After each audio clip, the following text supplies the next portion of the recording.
బంగారం.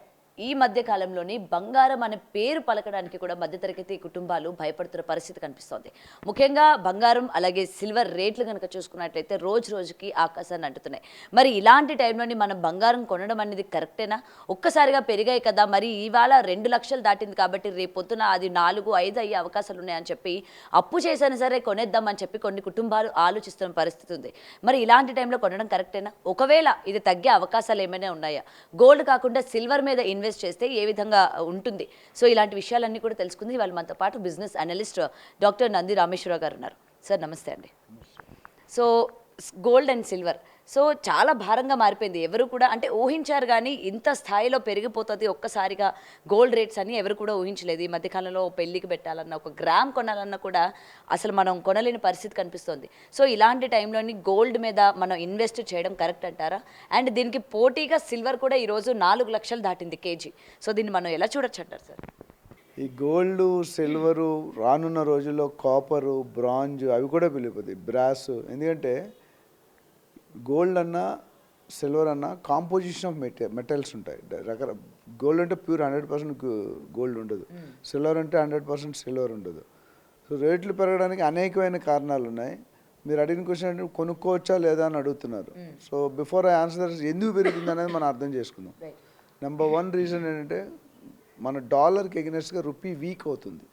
అంటే ఈరోజు 90 రూపీస్ పైన ఉంది. అంటే మనం ఏమనుకుంటే 90 రూపీస్ అంటే స్ట్రాంగ్ 90 రూపీస్ అంటే వీక్ అవుతున్నాం మనం. అదే 75-80కి వస్తే మనం స్ట్రాంగ్ అయినట్టు. సో ఇది ట్రంప్ గారు ఆడుతున్న పెద్ద డ్రామా. ఎందుకంటే ఈజ్ ఎ బిగ్ బాస్. మొత్తం ప్రపంచంలోనే హైయెస్ట్ పొజిషన్ ఉంది అమెరికన్ ప్రెసిడెంట్. ఆయన మళ్ళీ 3వ సారి ప్రెసిడెంట్ అయ్యే అవకాశాలు లేవు. ఈయన ఉన్న నెక్స్ట్ ఇప్పుడు ఆల్మోస్ట్ 1 ఇయర్ అయిపోయింది. నెక్స్ట్ 3 ఇయర్స్లో మొత్తం రికార్డ్స్ సృష్టించి హిస్టరీని రీరైట్ చేయాలనుకుంటున్నారు. ఆ ప్రాసెస్లోనే మనకు యుద్ధాలు అవుతున్నాయి. ఇప్పుడు యుక్రెయిన్, రష్యా, ఇరాన్, ఇజ్రాయెల్ ఇవన్నీ. పాకిస్తాన్, ఇండియా కూడా రేషన్.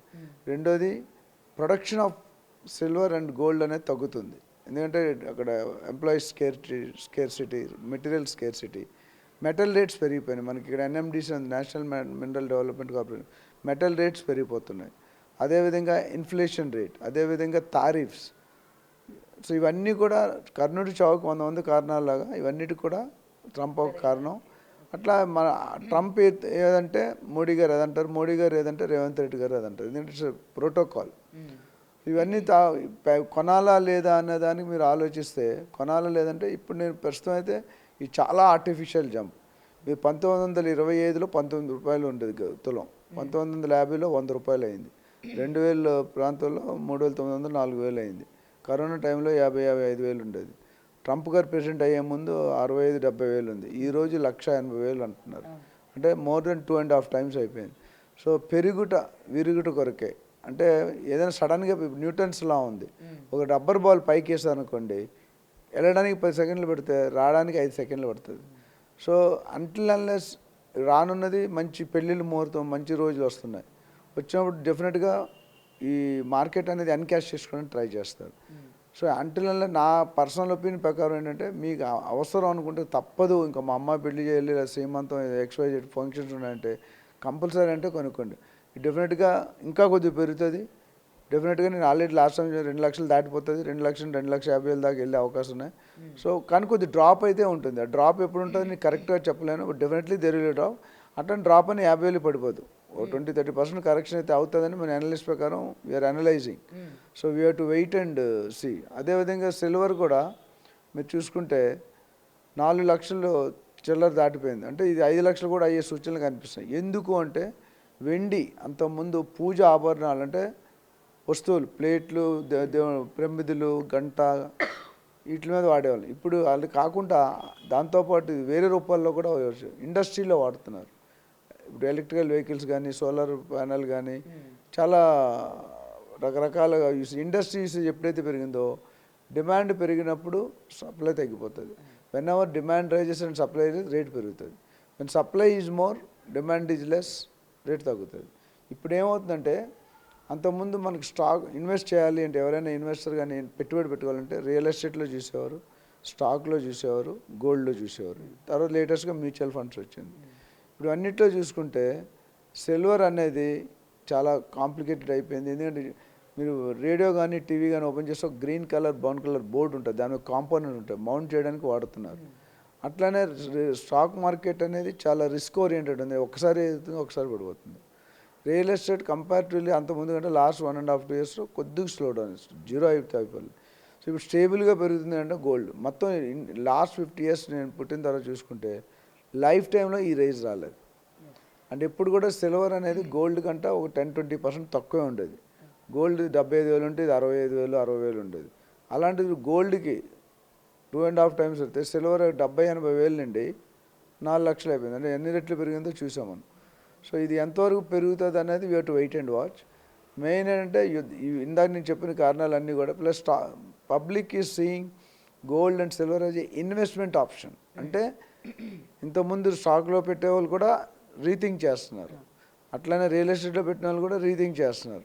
మ్యూచువల్ ఫండ్స్లో ఇప్పుడు మ్యూచువల్ ఫండ్ పెట్టుకుంటే 10-15%. ఇప్పుడు ఇక్కడ చూసుకుంటే హైకనే లాస్ట్ 1 yearలో 75,000 గోల్డ్ 1,80,000 అయింది, 75,000 సిల్వర్ 4 లక్షలు అయింది. రానున్న రోజుల్లో ఇదొక 50,000 అదొక 1,00,000 పెరిగే సూచనలు చాలా పుష్కలంగా కనిపిస్తున్నాయి. అండ్ సార్ ఇంకొకటి ఇప్పుడు మనకి 24 క్యారెట్ 22 క్యారెట్ 13 క్యారెట్ ఇట్లా ఏదైతే ఉందో, సో దీన్ని మనం ఓకే 24 క్యారెట్ మనకి ఇంత శాతం ఉంది కాబట్టి, అంటే ఇవాళ గ్రామ్ మనం చూసుకున్నట్లయితే దాదాపు 18,000 వరకు ఉంది. సో ఓకే మనం అంత కాకుండా ఇంకో 2,000 తక్కువ ఉంటుంది కదా అని చెప్పి అంటే ఇంకొక లెవెల్లోకి దిగి బంగారం కొనడం చేస్తూ ఉన్నారు. మరి అది ఎఫెక్ట్ అయ్యే అవకాశం ఏమైనా ఉందా? డెఫినెట్గా అండి. ఇప్పుడు అది పెరిగినట్టు ఇది కూడా. ఇప్పుడు మోడీ గారు 20,000కి 30,000కి తులం బంగారం ఉన్నారు.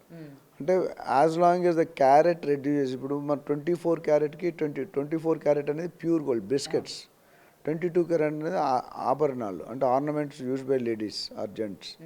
సో దానివల్ల ఏమవుతుందంటే అందరూ కొనుక్కోలేదు. ఇప్పుడు 3 లక్షలు 2 లక్షలు తులం అయితే కొనుక్కునే వాళ్ళు చాలా తక్కువ. మీలాంటి వాళ్ళు కొనుక్కోవచ్చు కానీ మాలాంటి వాళ్ళు కొనుక్కోవడం కష్టం. ఓకే. సో దానివల్ల ఏమవుతుందంటే సామాన్య ప్రజలు కూడా అందరికీ గోల్డ్ వేసుకోవాలన్న కోరిక ఉంటుంది, ఇంటెన్షన్ ఉంటుంది, అంబిషన్ ఉంటుంది. కానీ 100 లక్షలు పెడితే చేతులు కాలుతాయి, జోబుల్లో డబ్బులు లేవు. అప్పుడు ఏం చేస్తారంటే మోడీ గారు అందరినీ సాటిస్ఫై చేయడానికి ఆ ప్యూరిటీ తగ్గిస్తూ 22 క్యారెట్ 18 క్యారెట్ 14 క్యారెట్ 9 క్యారెట్ అంటూ ఆ రేట్ ఏదైతే ఉందో ఇప్పుడు 20,000 30,000 40,000 తగ్గింది. అయితే మీరు పట్టు చీర చూసుకుంటే, పట్టు జనరల్ బట్టల్లో వాడతారు కదా, పట్టు చూసుకుంటే కనుక ఒరిజినల్ పట్టు ఎప్పుడూ మెరదు, కానీ డూప్లికేట్ తల్ల మెరుస్తుంది. ఎందుకంటే అంతే, ఇంగ్లీష్లో తడి తక్కువ తమాషా ఎక్కువ, రేటు తగ్గుతున్న కొద్దీ empty vessels make more noise. ఇక్కడ మీరు కంపేర్ చేసి చూసుకుంటే కనుక గోల్డ్ క్యారెట్ ప్యూరిటీ తగ్గుతుందండి, గోల్డ్ మెరుపు ఎక్కువ ఉంటుంది. సో ఇక్కడ కూడా జనాలు మోసపోతున్నట్టే కదా. రేపు పొద్దున్న దాన్ని మళ్ళీ వాళ్ళు అమ్మడానికి వెళ్ళినా, లేకపోతే వాళ్ళు గోల్డ్ రేట్ ఎక్కువ ఉంది మన దగ్గర ఉన్నది పెడదాం అని చెప్పినా సరే మళ్ళీ వాళ్ళకి అక్కడ ఎఫెక్ట్ అయ్యే అవకాశమే కదా. అంటే ఎంత చెట్టుకు అంత గాలి. ఇప్పుడు న్యూటన్స్ లాలో ఫిజిక్స్లో ఏముందంటే every action will have equal and opposite reaction. అంటే అక్కడ తగ్గితే ఇక్కడ తగ్గుతుంది, అక్కడ పెరిగితే ఇక్కడ పెరుగుతుంది. సో ప్యూరిటీ అనేది ఇప్పుడు హాల్ మార్క్ చూసుకోమని బిఐఎస్ హాల్ మార్క్ చూసుకుంటాం. So government is also monitoring them. మోసం చేసేవాడు ఎప్పుడైనా చేస్తాడు, ఎక్కడైనా చేస్తాడు, ఎలాగైనా చేస్తాడు. కొనుక్కునేవాడు బాధ్యత. ఇప్పుడు రియల్ ఎస్టేట్లో ఇల్లు కొనుక్కుంటున్నారు, మీరు డాక్యుమెంట్ లేకుండా కొనుక్కుంటే మీ కర్మ అది. There are advisers, there are advocates. వాళ్ళు సంప్రదిస్తే ఈ ప్రాపర్టీకి అన్నీ కరెక్ట్గా ఉన్నాయా, అన్ని పర్మిషన్స్ ఉన్నాయా, ఈసీ ఉందా, లీగల్ ఒపీనియన్, ఇవన్నీ చూస్తారు. మీరు తొందరపడి కొనుక్కుంటే ఎమోషనల్ సెంటిమెంట్లో కొనుక్కుంటే మనం ఏం చేయలేం. సో ఆల్వేస్ ఆచి తూచి కనుక్కొని కొద్ది రీసెర్చ్ చేసి 2-3 షాపులు తిరిగి చూసుకుంటే మీకే క్లారిటీ దొరుకుతుంది. ఓకే. అండ్ సార్ మరి ఇలాంటి టైంలోని మన దగ్గర ఉన్న గోల్డ్ అమ్మేద్దాము, ఇప్పుడు ఎక్కువ కాస్ట్ ఉంది కదా అని చెప్పి చాలామంది కంగారు పడిపోతూ ఉంటారు, ఇప్పుడు అమ్మేద్దాము లేకపోతే మార్చేద్దాము అని చెప్పి. ఇప్పుడు మీ యాంకర్స్తో ఎట్లా అంటే స్పీకర్ని ఎలా క్వశ్చన్ అడుగుతారంటే పబ్లిక్ రాల్ డిసైడెడ్ చేస్తారు. ఎందుకంటే ముందుకెళ్తే గొయ్య, వెనక్కి వస్తే నియ్య. మీరు అడిగే క్వశ్చన్ మేము ఏమైనా rule frame, we are not king makers కదా. Neither kings or not king maker, we are only సామాన్యుల్లాగా నేను అడుగుతున్నాను. ఎందుకంటే నేను ఇప్పుడు గోల్డ్ రేట్ ఉంది, ఎక్కువ ఉంది కదా, ఇప్పుడు మనం అది కొన్నప్పుడు తక్కువ ఉంది కాబట్టి ఇప్పుడు మనం ఎక్కితే మనకు అది డబుల్ వస్తుంది కదా అని సామాన్యుడు ఆలోచించే తీరులో చెప్తున్నా. మరి ఇలాంటి టైంలో వాడు అమ్ముకోవచ్చా అని. ఇప్పుడు మొన్న ఒక ఐటెం కొనడానికి వెళ్ళాం, సార్ దీనికి గ్యారంటీ ఉందా అని అడిగాం. అడిగితే ఏమన్నట్టు, మీరు బతుకుతారని గ్యారంటీ ఉందా అని అడిగాడు. సో స్పేర్ బంగారం అంటే వాళ్ళ దగ్గర ఉన్న క్వాంటిటీ ఆఫ్ గోల్డ్ బట్టి మనం డెసిషన్ తీసుకోవాలి. నీడ్ పెట్టు, డబ్బులు కావాలి, అమ్ముకోవాలంటే మంచిదే. రేపొద్దు ఇంకా పెరగొచ్చుగా.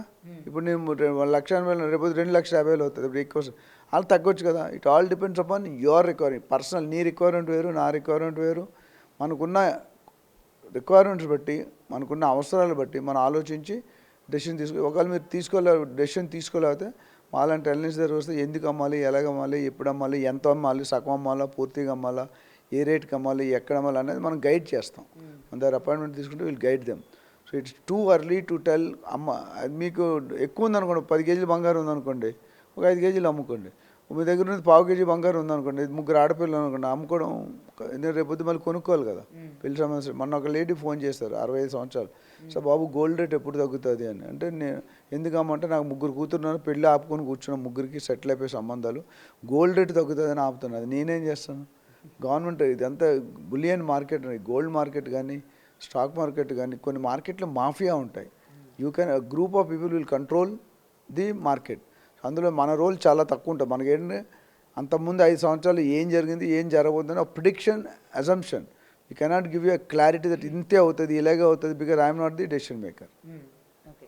అండ్ ఫైనల్గా సార్ ఒకటే క్వశ్చన్. సో ఇప్పుడు గోల్డ్ రేట్ పెరిగింది కాబట్టి షిఫ్టెడ్ టు సిల్వర్, ఇక మనం సిల్వర్ కొని పెట్టుకోవచ్చు అని ఆలోచన ఎలా ఉంటుందంటారు? నేను అదే అంటాను, మీ దగ్గర ఎంత స్పేర్ డబ్బు అప్పులు చేసి కొనుక్కోమని అయితే నేను అంత సజెస్ట్ చేయను. ఎందుకంటే ఈ రేట్లు అనేది కొద్ది డౌన్ఫాల్ ఉంటుంది. ఇదంతా ఒక ఆర్టిఫిషియల్ హైప్ క్రియేట్ చేస్తున్నారు. రకరకాల నేను ఇందాక చెప్పినట్టు యూఎస్ మార్కెట్ కానీ, ఎకానమీ కండిషన్ కానీ చాలా ఉన్నాయి. ప్రొడక్షన్ కెపాసిటీ కానీ, తారీఫులు కానీ, ఈ యుద్ధాలు కానీ. ఇప్పుడు యుద్ధాలు అయినప్పుడు ఏమవుతుందంటే కంట్రీస్ మొత్తం డబ్బులు వైపౌట్ అయిపోతారు. పాకిస్తాన్ మొత్తం ఇంకో 15 రోజులు చేస్తుంటే మొత్తం జీరో. అందుకే వాళ్ళు కాల్ మీద సరెండర్ అయ్యారు. సో ప్రతి దేశానికి సెంట్రల్ రిజర్వ్స్, అమెరికాలో అయితే ఫెడరల్ రిజర్వ్స్ అని ఉంటాయి. ఆ రిజర్వ్స్ రిలీజ్ చేసినప్పుడు రేట్ తగ్గుతుంది. అంటే 2,000 టన్నులు, 3,000 టన్నులు, 4,000 టన్నులు ఉంటాయి. అందులో డబ్బులు కలిగినప్పుడు ఈ గోల్డ్ రిలీజ్ చేసి డబ్బులు తీసుకుంటారు. ఇప్పుడు ఇండియాలో కూడా ఒకప్పుడు ఆ స్టేజ్ ఉంది. ఇప్పుడు మంచి పొజిషన్లో కానీ ఒకప్పుడు 20-30 ఇయర్స్ బ్యాక్ మన పివి నరసింహారావు గారు, డాక్టర్ మన్మోహన్ సింగ్ గారు ఉన్నాడు, అలాగ ఉండేది.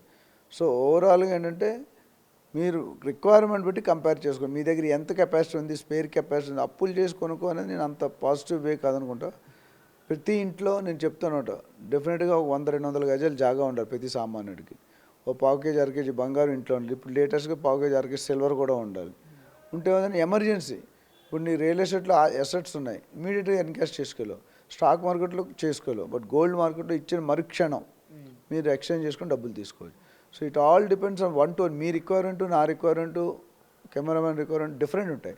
సో మన రిక్వైర్మెంట్ బట్టి, మన చాయిస్ బట్టి మనం డెసిషన్ తీసుకోవడం better. Thank you so much sir. Thank you అమ్మా. For more videos like this, subscribe Big TV channel.